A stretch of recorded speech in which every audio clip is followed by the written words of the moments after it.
It's almost the end of the day, but we have three important things in front of us. The first one will be panel discussion, lightning talks, and then a little surprise ceremony. Be sure to be here. It will be fun. We have a little change in panel discussion. One of the speakers just had a car accident, unfortunately, and he's not able to come. But I think we just now started a great backup plan, so we hope the panel discussion will be great, even with a little change. Let me introduce our three panelists. The first one to welcome on stage is Jana Šrotířová.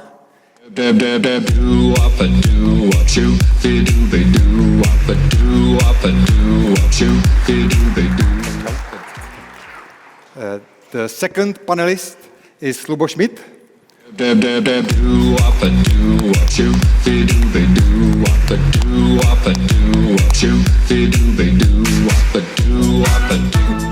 And the third one is not Petr Mára, but the third panelist is Ján Ilavský.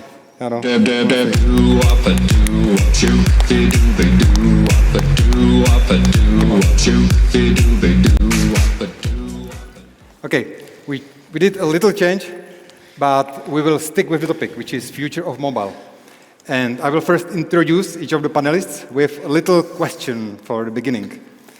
So the first one is Jana Šrotířová. She's definitely the top woman in Czech mobile technology agencies. She's CEO of Future, the main partner and co-organizer of this year's and today's conference. So Jana, first two questions. When was the first time you met a mobile phone or smartphone, and what did you think at the time?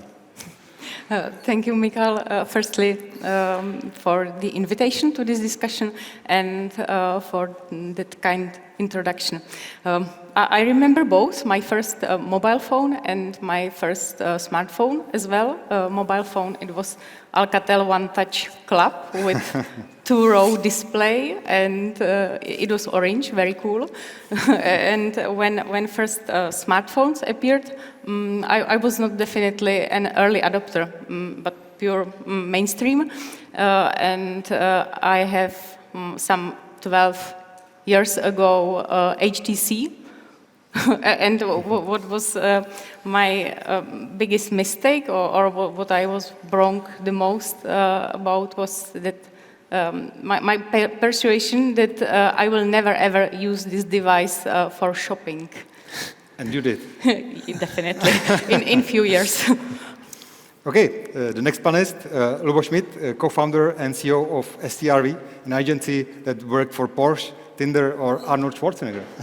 You actually met him, right? Many times, fortunately. When was the first time for you, Lubo, when you met smartphone, mobile phone, and what did you think about at the time? I want to start with a little bit of a story of my passion for technology overall.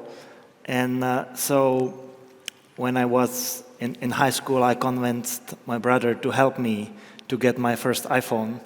And then when I was in college, I basically leveraged the whole stipendium that I got for studying abroad to purchase a MacBook, you know, to be equipped to finally dive into the world of building mobile applications, etc. And for me, this was, you know, clearly the passion that I had at the time, and I was willing to do anything and everything to get in, and I'm really thankful that I did. So for me, it was all about the rise of the Apple ecosystem, and I think that we have surfed the wave of the success on that front, and of course, like, you know, interacted with many other devices since then, but that pretty much got things started. So we actually have been believer since the day one, right? And the third one is not Petr Mára, as you would guess. It's Ján Ilavský, founder of Hyperbolic Magnetism and Beat Games. I guess everyone here knows you, or anyone who have ever been at mdevcamp, because as I was scrolling through history of mdevcamp, Jano was actually one of the rare speakers who was on stage every year since we started. So thank you so much for jumping in suddenly. We actually asked Jano like 10 minutes ago to come on stage, and he did, so thank you so much. Jano, You're welcome. what was your first touch with the smartphone and mobile phone, and what did you think at the time? I was a huge gamer for my whole life, and obviously my first smartphone had to be a gaming device too. So my first gaming mobile phone was N-Gage. Many people might remember it. It was very interesting mobile phone. It could run a lot of nice games, but the most interesting thing was that when you were calling someone, you had to hold it like this. So some people called it elephant ear, which was really good description. Okay, I have many more questions, and we will dive into them. Before that, I will remind you that Slido is still active. If you will have some question for any of the panelists, you can ask on Slido, and I will try to peek into Slido. We'll see if we will get there. And my plan is to look back a little bit, which we started, look at the beginning, look at the current, present moment, and then look to the far future. Just a quick question for about looking back is about some interesting smartphone devices or mobile devices you met along the time, both successful and not so successful. Was there some crazy device you remember that you maybe used and thought it will be a big thing, but it's not at the end of the day? Or it is? Jano? Yeah, okay, I can start with BlackBerry. And I remember it with very innovative QWERTY keyboard. It should be suitable, or it was in its era, it was suitable for managers. And I can't remember why my friend is working during our holiday. It was 15 years ago, so now I understand. He was playing with yeah, BlackBerry all the time. we do it all. Lubo, Jano, do you remember some things you met along the way? So once I met the CEO of Spartan Race, and he was telling me a story of carrying a kettlebell everywhere he goes. Kettlebell? And, yes, and like, if you carry a kettlebell, everything gets a little harder. And I was thinking about what will be my alternative to carrying a kettlebell everywhere. So a few years ago, I put myself on a path that I would only use iPad and basically no laptop at all. And that was my alternative to this challenge. And because I really wanted to understand what are the ins and outs of only relying on tablet for the daily work of a person that runs a 200 people company.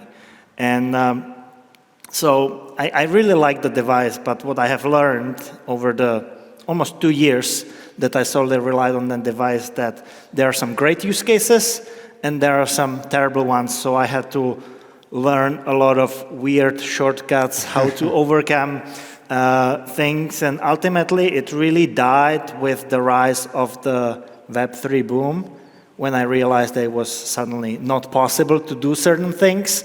But it really taught me a lot about where are some devices shining and where they are falling short. And I love tablets. I think it's a great device, but it has very narrow use cases where it really shines. And when you look at the overall device that can do anything and everything all the time, it still remains a laptop, unfortunately. But that was my pursuit, and I got inspired by the CEO of Spartan Race, basically talking about the kettlebell story, which I think was really inspiring. Jano, would you like to add? Or? For me, probably the most interesting mobile device which I ever used was the original Quest 1 from Meta. I remember when they gave it to me first time, it was maybe a year before the release of the headset, and they told me, oh, maybe we should try to port Beat Saber for Quest, and I was like, okay. And I put the headset and I put it into my closet. I kept it there for a year. Then they came to me and they said, we will port it for you, and then many things changed. But interesting thing is that Quest at that point was the first non-tethered VR experience. You didn't have to have a cable, you could walk everywhere. People are excited about Vision Pro nowadays, like, because you can go outside. But you could do that with Quest 1, which was a long time ago. It was like 4 or 5 years ago. And it was the same, almost the same experience, except the quality of the visuals. Of course, it was much more lower end device, but it was great, and I think it's still a great device. Last question about looking back and to today is about trends. Lubo, you now have agencies, you are developing many mobile apps. Do you see some trend, maybe one trend you see from 5-10 years ago until today? What changed? What were the significant shifts, Lubo? I think the trend of today is everyone goes AI. Everyone wants to have some sort of AI feature or chatbot feature in their apps. I think that we see them popping everywhere. They are not always that helpful and useful. Yeah. At the same time, I think that there are some terrific AI use cases, but I mean, we probably are not interested in seeing a chatbot in every single app that will be solely sandboxed to that application. But I think that that's where the majority of the attention is today. Yeah. There are, of course, some other areas, but when you ask me about what's the most current, I think this is the most current that everybody tries to tap into the world of AI. I think that I have heard from some of my friends that they call the year of 2024 the year where we actually find some business value for leveraging AI. It's not just a gimmick that looks interesting and fun, but we put it to a good use. Did you see some trends in past or to the future? Yeah, How you approach mobile? I can share the future experience. Future experience. Future was founded as a pure mobile development company, and typical customer or job was like, hey, we need a mobile application, and this is the specification, it sometimes was we want the application because everyone has the application. And after my 8 years in the industry, I can see the shift to complexity and more problem-solving attitude that for designing and building the application, we need to understand deeply customers' business, user needs and behavior, and combine multiple platforms and evaluate them for creating the final solution. So it's not anymore app to just have an app, but app to be useful and used. not just mobile development, but full stack AI, as Lubo said, all together. The next one is a question I'm looking for when I was preparing. I am really curious, a little bit personal maybe, but the question is this: what is your most used mobile app that you are actually using, and which one is the most unusual or weird app you have? Would you remember some, Jano? That's a hard question because I don't want to say Facebook or Instagram, but it's if it's most used, it's probably most used. Yeah, I'm very sorry about it, but I'm trying to not do it. Yeah. And the most unusual is I don't know. Maybe I have one app because I'm also a musician, and sometimes I practice, not too much nowadays, but I used to. And I have a really nice metronome from one guitarist. I think it's called Time Guru, the application. And it's really amazing because you can create, normal metronomes have just tick, tick, tick, tick, and sometimes there's some like accent on one thing, but here you can really program a complicated pattern of stuff, and then you practice really hard because it's even just complicated to listen to that metronome. So that's the most interesting. Okay, that's very unusual for me. I wouldn't guess that metronome could be an app. Lubo, what about your most used and most unusual app? Of course, like when we were preparing for this panel, everybody was like, yes, Instagram it is. Sorry. You're guilty as well. Unfortunately, yes, I'm guilty too. It takes a lot of time. I try to segue all of my communication off these social media platforms to an app called Beeper that basically compiles all of Facebook Messenger, Instagram chat, WhatsApp, and a bunch of other apps. So it was extremely hard for me to keep up with all the conversations. Someone messaged me on Twitter or X, and like, I can't. I simply can't. Now with Beeper, I can keep up with messaging on all of those platforms. So that's an app that helps me a lot. But there are two kinds of applications. There are applications that try to do everything, and there are applications that try to do only one little thing, but they do it extremely well. And these are the apps that I love because you create a very personal connection with them. And like, as Jan mentioned regarding music, I'm very passionate about sports. So for me, Training Peaks is my go-to.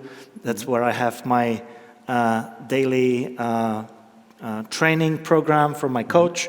So I go there every Monday to look what's planned for the week because I'm very curious.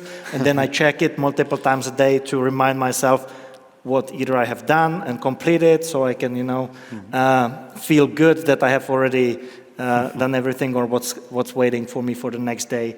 This is one of them. And of course, as you do a relatively heavy workout, I also need to stretch and do some mobility. So I like Pliability, which is another app. It's like a very typical app. You pay a subscription so you can stretch, right? Normal people would be doing it on their own, but in this modern world, you need a little bit of extra motivation to be earning those streaks. So they do it extremely well to work with my mentality, to be the user of these very targeted apps. They only do one thing, but as I said, they do it extremely well, and that's why I'm a happy user. That's also surprising. So we have Metronome, stretching app. I never used any of those. Jana, do you have some? Well, first, what is your most used app? And what is? I'm not guilty. I don't have Instagram. My kids tried to change it, but didn't succeed. For me, it is Garmin Watch with its application, although I recently stopped using them at night and evaluate my sleep quality through the data provided by it. And the weird thing is connected to it. I use Strava as my social network. There is just enough friends and enough interactions. And I know exactly what to do to get likes and my dopamine. And when Lubo mentioned that personal touch of some application or targeted, I have this for this European coffee trip. I love it for the simplicity. It is just one purpose application to get great coffee anywhere you are. So for me, European coffee trip. Wow, thank you for inspiration. I'm installing 3 new apps after this session.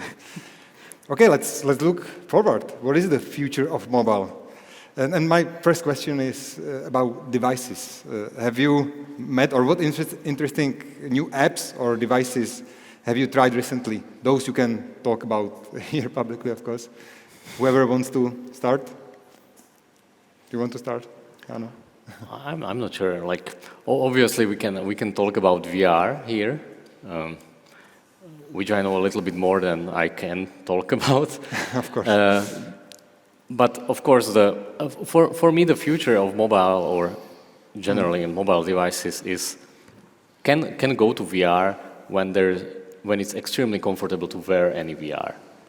And I'm not sure where that point in the future is, or if it's even possible. Of course, we can talk about very sci-fi things, like when they put something in your brain and you see stuff. That's amazing.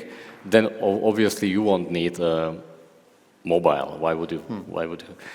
But in near future, I think we will still be holding the devices because it's just extremely easy to interact with them, and that's the most important thing. Even with Vision Pro doing all these kind of pinches in the air. And, for example, I can't click on the buttons in Vision Pro because I just don't look at the buttons which I'm clicking. I don't know, my brain works differently. I just look somewhere else and I want this button to be clicked. So it's very hard for me to navigate that. And that means that you need some kind of interaction device, and all these kind of touch controllers or whatever, they just don't feel right now. So still this kind of brick thing where you can do this stuff, it's amazing, it's great. I think the only thing which I would like to see on this kind of flat screen is some kind of feedback so I can feel the buttons on it. And I think there's some patents on that, so hopefully, I'm waiting for that actually for last 6 years, that Apple will announce it, and they are not doing it. I'm not sure what they are waiting for. So tactile feedback on screen, that would be nice. Lubo, what interesting devices you played with, or what do you think is, where are we heading? I think that many people here probably heard about the company Humane that was trying to build a clip that would basically work as a personal assistant. And so there is a big push to disrupt the traditional mobile devices. I have smart glasses, Ray-Ban Meta right now. They are not that smart. But I think that the disruption is definitely there, and people and companies try to come up with new approaches. What I'm personally really excited about is that I feel like as humans, we are all very different and individual, and I think one person might enjoy consuming written content, someone would like to use voice, someone would prefer short-form video or long-form video.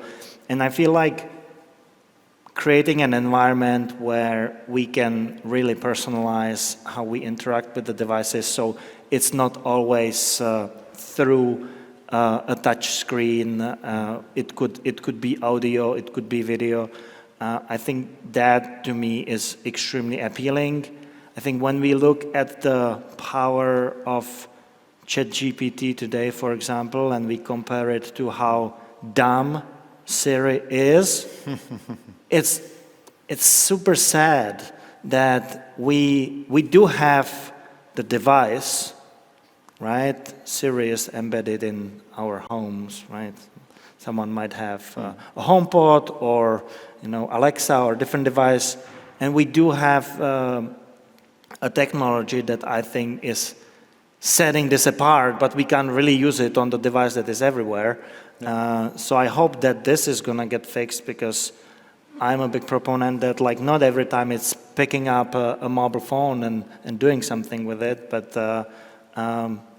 I would love if there is a way how we can have more of these interactions while driving, while doing something else. I love multitasking. I get very bored when I only do one thing at a time. So for me, it's like I'm looking at one thing, but I want to be absorbing something else in my ears, for example. So that's the future that I'm looking forward to. Maybe people see it differently, but that's my take. Hopefully, there is, I think, usually in June, WWDC, isn't it? Conference at Apple, hopefully to announce some. We'll see what's going to come out. Hopefully. Some interesting devices, new devices you've seen, or what do you think is the direction forward? Yeah, what I have seen today, it was definitely Apple Vision Pro. We tried in our company, in our office a lot, and the guys were thrilled. I wanted to try it for my personal use, and I think I'm not ready for it yet. Yeah. And I can see very much potential in professional use, and I'm curious what developers bring. But for me, like mobile device, any mobile device should improve and ease my daily life, and this weight and big device is not suitable yet. Yet. So, was the important yes, word sure. there yet. Right. There is a nice question, and it has on Slido. So I'll ask it. It's very short. It's just one word answer, and the question says, iOS or Android? iOS. Lubo. I say Android because I say iOS, Apple all the time, and I feel like Android folks, they also need some love, and so big proponent of all things Android as well. I'm wondering what will be answered by Jana. Just that discussion. Obviously, iOS. Yeah, of course. Obviously. Obviously. Maybe we can do a quick hands up poll. Who is iOS camp here? Raise your hand. It will be like half of people, right? And Android camp? Yeah. And it's nicely spread around. It's not like iOS and Android. 46 46, 48. Okay, I have a few more questions here. I will answer the question. There is, okay, I will answer it. It has some likes. What actually happened to Petr Mara? It's what I said. He actually, on the way here, had a minor car accident, but he was waiting for police and solving the car accident. That's why he's now somewhere talking to police officers, not to us, unfortunately. Shit happens. Can I say it on the stage? Okay. We talked about AI a little bit. Lubo touched it. Jano, what do you think? Will be AI the defining thing for mobile use in next decade or years? When we are talking strictly about mobile, I guess we are talking about interaction with the device, right? In AI. Of course, like we have Siri now on iOS, and it's super dumb. It can't even turn on two lights when you say like turn on light in a bedroom and living room. I don't know what to do. Like that's ridiculous. Of course, this will change when we have some kind of at least ChatGPT level AI which can turn on two lights at the same time. So, of course, there will be changes, and it will be mainly about this. Then other changes I don't consider as a mobile, strictly speaking, AI thing. Like we can talk about AI in general, but like when we are talking about mobile, I think the assistant, when we are talking to it, that's the main change which will happen. Yeah. Do you want to address this question, or Yeah, I have many more? Do we have time? I will stay in a level of mindset and be maybe more pessimistic or challenging. I think that as a developer, you can't be sure that your platform still is there in a few years. And it's not about programming, just about programming. We can see it thanks to AI in every field. So I think it is necessary to change our mindset to be a lifelong learner, to still acquire new things, to be flexible and adaptable. So this is, for me, the biggest point of AI we need to prepare on. Thank you so much. There are many interesting questions on Slido, and I have some nice questions myself, but I'll ask a few more from Slido. This one is for developers, of course. What do you think about voice-enabled coding? Lubo, Jana, what do you think?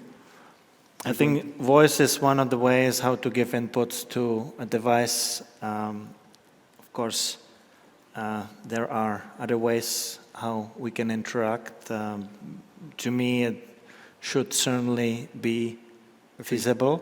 It's like no matter how you interact with the machine, I think it should be always the same.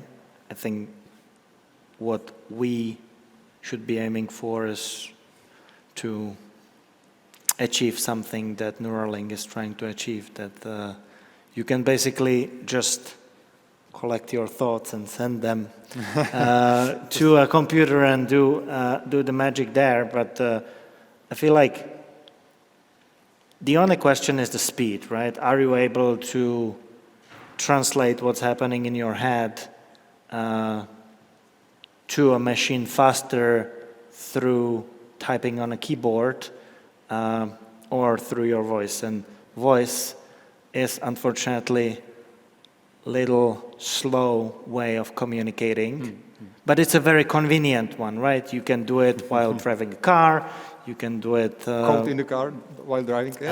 You can do it... you can do the multitasking that I talked about earlier. So I feel like if you don't care about time, it's a way, but I think for the time being, right, unless we figure out how to transfer what we have in here to a computer faster, typing is still typing, and of course like trackpad and mouse, whatever type of a device you use to control your laptops is a lot faster. So I think it's just a matter of figuring out how to make this interaction a lot more productive. Yeah. You seem to be agreeing. Yeah, I absolutely agree. I would just like to add that sometimes it's very hard to predict if, for example, younger users will be able to maybe speak faster than we can type as an older generation. I can see that on mobile when you know, I couldn't imagine playing any first-person shooter without my keyboard and mouse in the past, and now I'm playing with my son Minecraft on iPads, and I'm the same efficient as I was before with my mouse, and I didn't expect that because I felt like touchscreen is much slower. I can't be so precise, but I am because I tried it a lot, and I guess there's not many people who try to program speaking for so many years. They used to program with typing, so this might be very unpredictable. Time is almost up. One quick question and answer just by showing your thumb up or down. The most likely question now is, what do you think about foldable phones? Do they have a future or is it a dead end? What do you think, foldable phones? Fashion. Foldable phone, yeah, okay. Foldable phones? What do you think? Okay, that's the vote. That's 2-for-1, so maybe there is some future. And maybe last question, and already addressed it a little bit, but what if you had like wild vision, what could be possible in 10 years' time? What device would you use as a mobile device? What would be your primary device 10 years from now? And just briefly, please. Whoever wants to start, his imagination, just go ahead. I hope it's going to be different for everybody. Okay. Right? Someone Okay, will nice want to interact with the screen, someone will talk. And so I think that the way I see it is that people will find whatever is the most convenient for them, and I think that the technology will be embedded in our daily lives in a way that hopefully like the way how I envision the future of technology, that I want to and what powers me to be in the space is I want to be building tech so we can use less tech, right? So I hope that our lives will get easier and people will find the use cases that they want and that they feel are the best for them, and we are not all the same, so I don't see us all interacting with the very same device.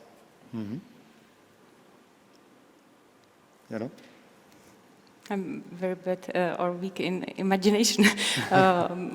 I guess it will be still about some device to our hands and more integrated with wearables, and hopefully not that implanted chips. Maybe.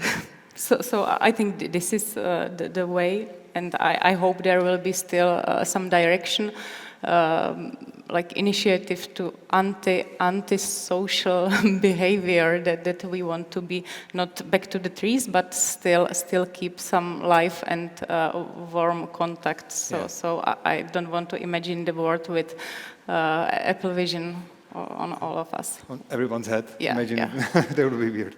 That was actually one of the questions we didn't get to. I know. If you look at like 10 years, do you still envision primary device being the brick? And then I think I already see it that you don't use one device. Yeah. It's context dependent. In a car, I don't use phones. That's so when you are driving a car, you are mainly interacting with voice. So it means that there are few devices which I would like to use in the future. And some of them will be voice controlled. Some of them will be controlled with touch. Some of them will be controlled with gestures in the space.